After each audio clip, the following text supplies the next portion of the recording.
Bonjour à tous, aujourd'hui nous allons voir comment apprivoiser son ombre, le côté en fait mal aimé de soi. Tout d'abord un petit mot sur moi pour ceux qui ne me connaissent pas.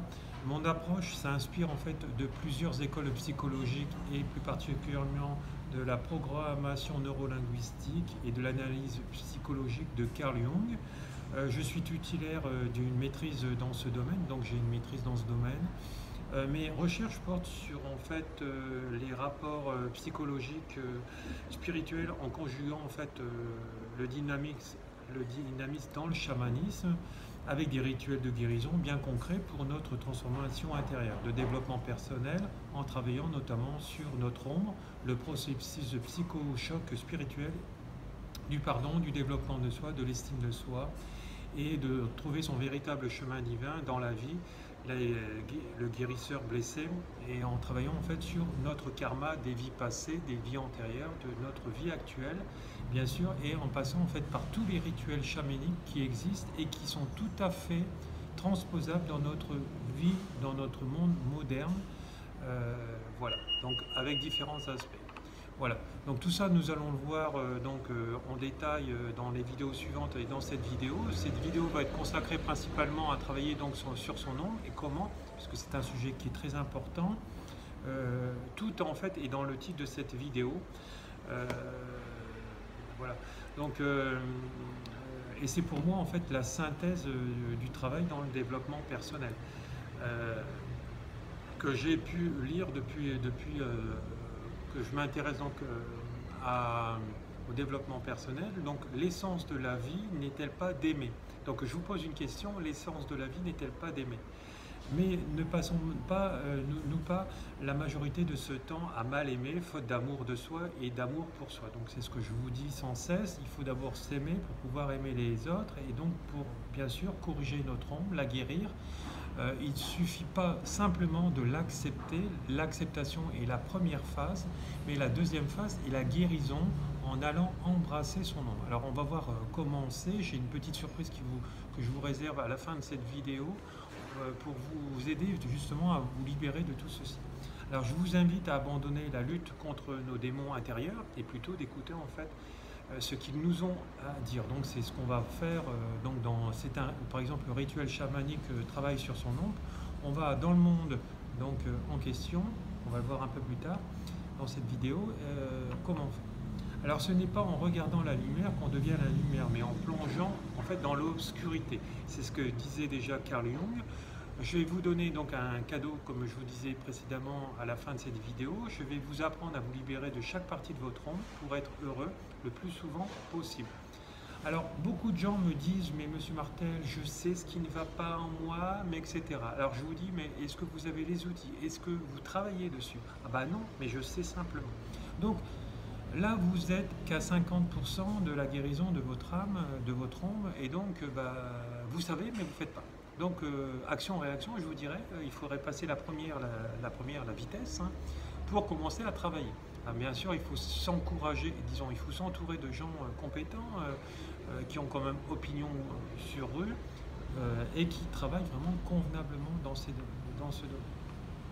Donc, apprivoiser donc son nom, le côté mal aimé de soi. Donc, si on aborde en fait la vie comme une expérience globale, faite d'épreuves qui nous permettent en fait d'avancer, et nous révèlent alors, comme le dit Jung, trouver ce dont une personne a la plus peur, et en fait vous saurez quelle sera sa prochaine étape.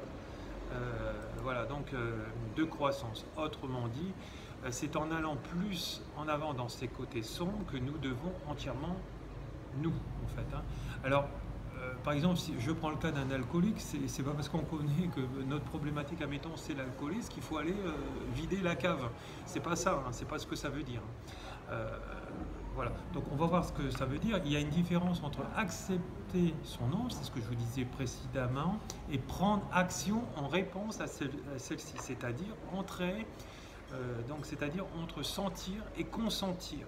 Pour Jung, le premier à étudier la question de l'ombre comme élément constitutif du soi. Alors souvent l'ego ne nous permet pas, il nous dit mais non, mais je suis bien, je suis comme ça et ceci. Moi j'ai connu dans le passé des gens qui me disaient que l'alcool était festif et donc c'était festif tous les jours. et aux 3 repas et en dehors des repas. Donc non, l'alcool est festif, mais c'est festif par exemple une fois ou 4 fois dans le mois, par exemple tous les week-ends, mais elle ne peut pas être festive tous les jours. Donc c'est ça, c'est cette notion de retour sur soi qui nous permet de comprendre tout ceci. Donc il s'agit en fait d'une partie refoulée de nous par souci d'adaptation. Il s'agirait donc d'une partie refoulée de nous-mêmes qui, en fait de compte, que nous mettons de la force à refouler, plus elle jaillira avec une forme incontrôlable. Donc ça veut dire que plus je vais la refouler, plus elle va revenir sans arrêt. Donc c'est un combat en fait titanesque contre une partie de nous-mêmes qu'on est. Voilà, parce qu'on ne va pas vouloir la voir, on dira non, je n'ai pas ce défaut-là, et donc je ne veux pas surtout que les autres le voient. C'est là l'erreur surtout à ne pas faire. Alors l'ombre peut être familiale, avec le karma de la lignée familiale, nous le voyons vraiment précisément en fait dans mon initiation chamanique, un suicide caché de génération en génération, ou institutionnel par exemple avec des tabous et interdits d'une société, ou même nationale, on parle même d'ombre blanche, refoulement d'une tendance vertueuse et spirituelle, d'ombre noire, d'instinct refoulé. Une métaphore inspirée de l'histoire de Saint François et qui résume dans cette histoire le loup de Gubbio. Je ne sais pas si vous connaissez. Les habitants de ce village, en fait de compte en Italie, étaient des êtres orgueilleux, soucieux en fait de montrer combien le village était propre, leurs enfants disciplinés et les adultes travailleurs. Ils méprisaient les villages voisins. Or voilà qu'un jour un habitant fut dévoré par un loup. L'animal rôdait au bord du village et tuait chaque jour les innocents. La bête, en fait, s'échappait chaque jour aux chasseurs et les villageois ne savaient plus quoi faire. Un jour, un voyageur, un homme sage, passa par là. Le villageois l'implorait de tuer le loup et d'arrêter le massacre. L'homme partit toute la nuit. À la recherche du loup, au petit matin, il revint en souriant, mais sans la carcasse du loup. Il donna cependant un conseil aux villageois: chaque jour, posez une offrande à la sortie du village pour le loup et vos problèmes seront en fait résolus.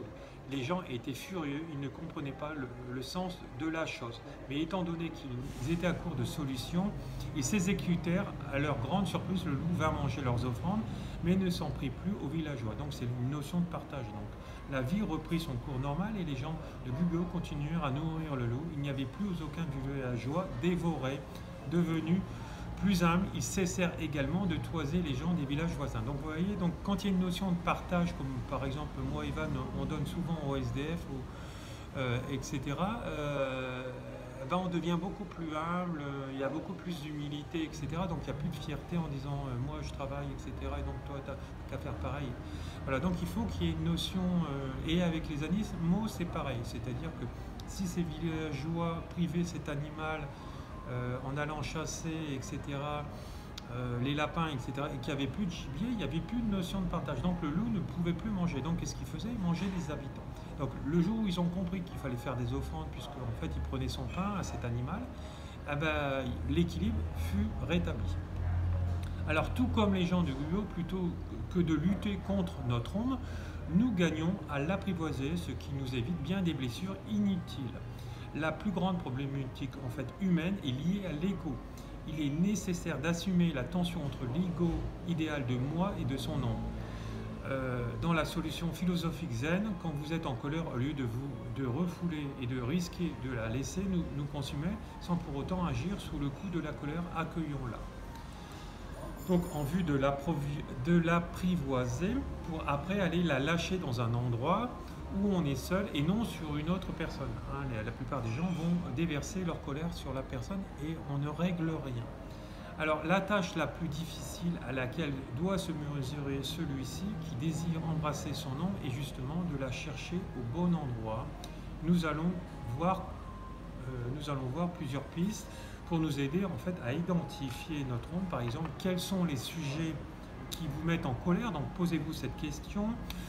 Ou sur la défensive, dans quelle situation est-ce que je me sens que je n'ai pas confiance en moi, ou je me sens honteux, ou j'ai pas confiance en les gens? Alors tout ça, c'est votre partie d'ombre à les régler.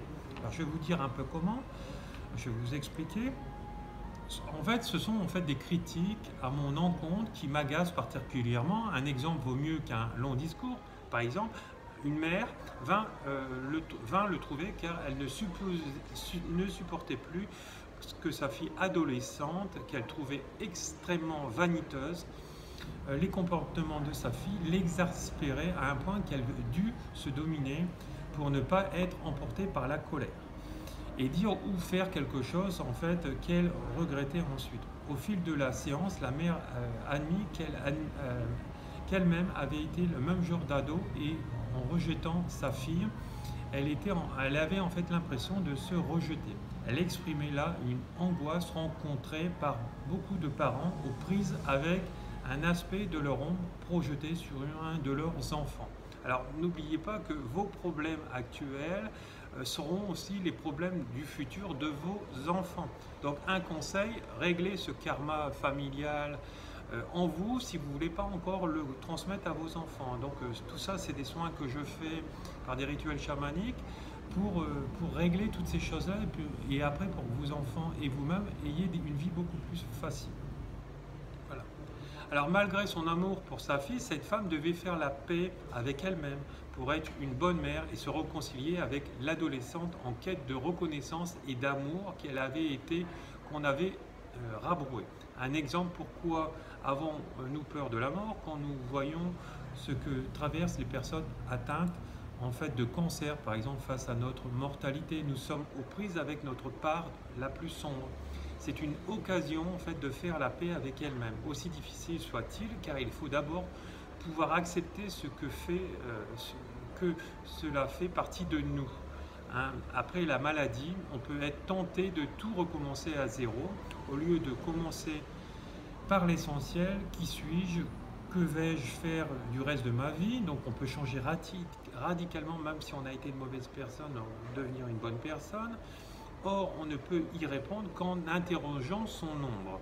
Plutôt que de se poser en victime face aux événements extérieurs, reprenons le contrôle. Que se passerait-il si je découvrais que celui-ci ou celle-ci m'a offensé se trouve en moi, que cette personne qui m'a offensé se trouve en moi, que c'est moi-même qui ai besoin de l'aumône de mon amabilité. Donc voilà, comment nous allons travailler sur nous, en fait, toute chose est séparée en deux. Le côté positif et négatif. Dans le voyage chamanique en question, nous allons à la visite de notre ombre. L'ombre, c'est votre côté obscur, négatif, ce n'est pas un travail d'introspection. Cela a un même but, de retrouver en fait votre côté négatif et d'en faire votre allié. L'allié dans quel sens? Vu que vous êtes passé dans une initiation chamanique sérieuse, pour certains, vous travaillez sur vous pour que vous deveniez plus lumineux avec beaucoup d'outils. On peut en faire notre allié donc de cette ombre. Comment se passe ce travail en fait? C'est à en faire régulièrement.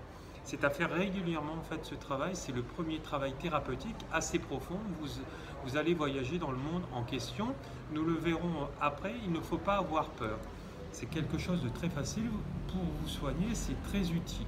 Vous allez le remercier pour ce qu'il a déjà fait pour vous, car si votre côté négatif était là, le côté lumineux était là aussi, et le remercier pour tout ça. On va voir comment faire pour que votre côté sombre devienne plus lumineux. En plus, nous créerons un objet de force ensemble. Cela devient un objet de force personnelle. Plus vous travaillez en fait sur votre ombre, plus il prend du poids. Cet objet, il va émettre une force autour de vous. Parfois c'est rapide à travailler en fait sur l'ombre et parfois un peu plus long. Si ce soin vous intéresse, je vous guiderai lors de la consultation ou d'un enseignement chamanique très puissant. Le travail sur l'ombre n'est jamais fini. Je ne peux que vous conseiller de lire mon dernier livre dans son entièreté en fait, car c'est expliqué, en fait ça s'appelle l'émergence de ma chrysalide. Je peux vous l'envoyer avec une dédicace, car ces quelques lignes ne lui font pas honneur à sa juste valeur. Je terminerai donc cette vidéo par la citation de Jacques Messon, sociologue. Il a des passages de l'ombre qui creusent une profondeur en fait d'âme, une mémoire, horizon et surtout une richesse intérieure capable de nous faire rebondir en goût de vivre, d'aimer, de nous dépasser et de foncer dans l'avenir dans cette foulée de vie. Tout ceci, nous le guérissons notamment grâce au rituel chamanique, du travail sur nos vies antérieures, sur les psychothérapies aussi que je mets en place avec les gens, puisque vous savez que j'ai une maîtrise dans ce domaine. Donc du travail des rituels chamaniques aussi sur nos vies antérieures, sur notre arbre des ancêtres, de la lignée familiale, de notre vie actuelle, que sont les ponts de notre inconscient et de notre bien-être. Voilà. Je vous remercie, bonne journée à tous et à la prochaine pour une prochaine vidéo. Merci à tous.